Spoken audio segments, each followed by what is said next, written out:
Kjo grua nuk konsumoi bukë për 30 ditë dhe u befasua me atë që i ndodhi më vonë. Për ne shqiptarët, buka është një lloj si qershia mbi tort. Është ajo që i jep shije gjithçkaje. Në tryezën tonë mund të kesh çdo gjë të mirë të mundshme, por sigurisht që asnjë pjatë nuk shijon një lloj pa bukë. Për të mos harruar këtu që nëna dhe gjyshet tona e hanë bukën edhe me djathë, shalqi, rrushë të bardhë ose edhe me fiq. Por çfarë ndodh me trupin e njeriu në qoftë se vendosni të mos hani bukë për të paktën një muaj? Dëgjoni arsyet dhe ato që do t'i ndodhin trupit tuaj sipas Eltisajt. Do ta keni më të lehtë të bini nga pesha. Buka është e pasur me karbohidrate të rafinuara, gjë e cila çon akumulimin e ujit në trup. Është vlerësuar se çdo gram karbohidrati që hani grumbullon 3 deri në 4 gram ujë. Para se të fillojmë, bëni një like videos dhe ju lutem klikoni subscribe, do të na ndihmonit shumë. Kjo do t'ju ndihmojë të ndiheni më pak të fryrë dhe të mos akumuloni më shumë yndyrna, sidomos rreth zonës së barkut. Përmirësoni sistemin e tretjes. Gluteni, karbohidratet të rafinuara dhe përbërësit e tjerë që gjenden te buka ju bëjnë që të ndiheni më të fryrë. Ato ngadalësojnë tretjen e ushqimit gjithashtu. Eliminimi i bukës për një muaj do të përmirësojë ndjeshëm punën e sistemit tretës dhe do të riaktivizojë metabolizmin tuaj. Fibrat e gjetura me shumicë të buka jo vetëm që do të ndihmojnë në stabilizimin e niveleve të sheqerit në gjak, por zvogëlojnë edhe rrezikun e obezitetit dhe sëmundjeve kronike. Do të keni luhatje të humorit. Nëse ju i thoni jo drithrave të shëndetshme, i keni thënë jo neurotransmetuesve si serotonina që ju bëjnë të ndjeheni mirë. Karbohidratet janë një burim kryesor i energjisë së trurit. Kur ju jeni nën presion, eliminoni karbohidratet, ato ju bëjnë të ndjeheni të lodhur, të plogësh dhe shfaqni probleme me pagjumsinë. Rritet risku i sëmundjeve kardiovaskulare dhe diabetit të tipit 2. Sipas shoqatës amerikane të zemrës, drithrat mund të përmirësojnë nivelin e kolesterolit në gjak dhe të ulin rrezikun e sëmundjeve në zemër, obezitetit dhe diabetit të tipit 2. Kështu që duke eliminuar bukën, arrisni riskun për të prekur nga këto komplikacione, citon Eltisajt. Kohët e fundit shumë njerëz po ndjekin regjime ushqimore që synojnë eliminimin e karbohidrateve për një kohë të caktuar. Me karbohidrate kemi fjalën për bukën, makaronat, pijet e gazuara, sheqernat e tjera të cilat për shumë ekspert janë në fajtor për shëndetjen, shëndoshjen dhe mbipeshën. Përpara se të ndërmerrni një hap të tillë, dëgjoni me vëmendje se çfarë ndodh me organizmin tuaj nëse nuk hani bukë, sipas Eltisajt. Më pak ujë në trupin tuaj.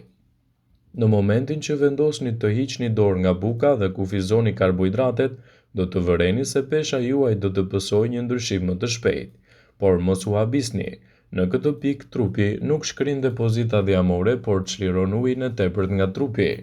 Konsumi i karbohidrateve shoqërohet me një akumulim të tepërt të ujit në organizëm që shkakton edhe fryrje më të mëdha. Do të keni mungesë energjie. Karbohidratet janë burimet kryesore të energjisë për trupin. Kur njeriu heq dorë nga karbohidratet, organizmi plogështohet sepse në vend të glukozës digjen edhe ketonet për energji. Njeriu përballet edhe me tharje të gojës, lodhje, dobësi, marramendje, probleme me gjumin dhe mjegullime të trupit. Do të keni më pak neps. Karbohidratet rrisin nepsin dhe aktivizojnë shumë pika varësie në tru. Mungesa e tyre do të përshtasë trurin me nevoja të tjera. Në vend të ushqimeve jo të shëndetshme, duhet të hani më shumë ushqime me fiber dhe me pak sheqer. Risku për sëmundje të zemrës dhe diabetit ulet. Karbohidratet e përpunuara, ku bën pjesë edhe buka, rrisin ndjeshëm riskun e sëmundjeve në zemër dhe diabetin e tipit 2. Drithrat e shëndetshme nga ana tjetër janë ato që nuk përpunohen dhe lihen në gjendjen e tyre të plotë. Këto drithra ulin kolesterolin dhe ulin riskun e sëmundjeve në zemër, ishemisë, mbipeshës dhe diabetit të tipit 2.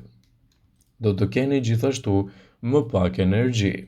Siç e thamë edhe më herët, karbohidratet janë burimet kryesore të energjisë në trupin e njeriut. Në mungesën e tyre, trupi është i plogësh dhe më pak energjik. Kjo mund të zgjidhet duke kombinuar drithra të plota, të cilat janë burime të shkëlqyera të ekurit, magnezit dhe vitaminës B5. Do të keni probleme me tretjen.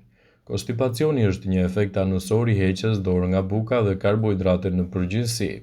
Sistemi i tretës i duhet pak kohë që të përshtatet me këtë regjim të ri, ndaj ekspertët rekomandojnë konsumin e më shumë perimeve dhe frutave dhe pirjes së ujit. Do të keni luhatje të humorit. Karbohidratet rrisin nivelin e serotoninës të çliruar në tru, ndaj në mungesë të tyre njeriu është më i acaruar dhe përballet me luhatje të humorit. Prandaj ekspertët sugjerojnë marrjen e suplementeve të magnezit dhe mineraleve të tjera të rëndësishme, këto të vlefshme për trurin e njeriut. Buka është padyshim e mrekullueshme në shijen dhe shqisat për sa i përket shëndetit, jo dhe aq. Buka është e para për të cilës një person që dëshiron të humbas në peshë duhet të heqë dorë. Nga ana tjetër, teprimi me bukën shoqërohet me pasoja për organizmin, të cilat do t'i dëgjoni në këtë video. 4 arsyet pse nuk duhet ta teproni me bukën. Do të keni më shumë uri. Kur vjen puna teoria, ka shumë rëndësi lloji i bukës që zgjidhni të konsumoni. Buka ofron shumë karbohidrate, veçanërisht ajo e bardha ka nivele të larta glicemike. Studimet treguan se konsumi i tepërt i produkteve me nivele të larta glicemie mund të shtojë urinë dhe të shtyjë njeriu drejt tepricës. Do të ndikojë te niveli i sheqerit në trup. Ngrënia e një koshi të tërë me feta buke mund të nxjisë rritjen e tepërt të niveleve të sheqerit në gjak. Kur kjo ndodh, njeriu përballet me një rrezik të shtuar të shfaqjes së diabetit. Buka e bardhë përmban drithra të përpunuar dhe ka nivele të larta glicemike që përkthehen në nivele të larta të sheqerit në gjak. Mund ta keni më të lehtë të shtoni në peshë nëse teproni me bukën. Buka e bardhë nuk ofron fibrë dhe as ushqyes të tjerë dhe rrjedhimisht nuk ju mban të ngopur për më gjatë. Kësaj ju do të konsumoni më shumë ushqime sepse do të ndihmoni në uljen e urisë dhe do të merrni më shumë kalori që përkthehet edhe në peshë të paevitueshme. Mund të krijojë probleme me tretjen konsumi i tepërt i bukës. Një nga dizavantazhet e konsumit të tepërt të fibrave është edhe problemi i konstipacionit. Për më tepër, buka e bardhë mund të përmbajë shumë krip, veçanërisht nëse hani disa feta njëra pas tjetrës. Konsumi i tillë i kripës shkakton fryrje të stomakut dhe jo vetëm. Ekspertët këshillojnë të konsumoni edhe bukën e zezë si një zgjidhje mjaft të mirë ushqyese kundër këtyre shqetësimeve. Rregullat kanë të bëjnë me atë se çka nuk duhet të bëni menjëherë pas të keni konsumuar edhe bukë. Mos e lironi rripin në pantallona sepse mund të vijë deri tek bllokimi i zorëve gjatë tretjes. Mos e ndisni asnjëherë të pini ndonjë cigare nëse keni mbaruar bukë, pasi kështu mund të krijojë edhe probleme në shëndetin tuaj. Një fetë bukë normale konsiderohet si një racion, por jo çdo fetë është e njëjtë me tjetrën. Ndaj kujdesuni që buka të jetë me drithë të plotë në mënyrë që të merrni vlerat e saj dhe të evitoni edhe problemet. Po ashtu, racioni ditor i bukës dhe i drithrave është në varësi të moshës, gjinisë dhe aktivitetit fizik. Racioni i drithrave përmban bukë dhe çdo dritë tjetër që konsumoni. Ekspertët thonë tek të dhënat e grumbulluara se gratë nga 19 deri në 50 vjeç duhet të konsumojnë 6 racione drithi në ditë.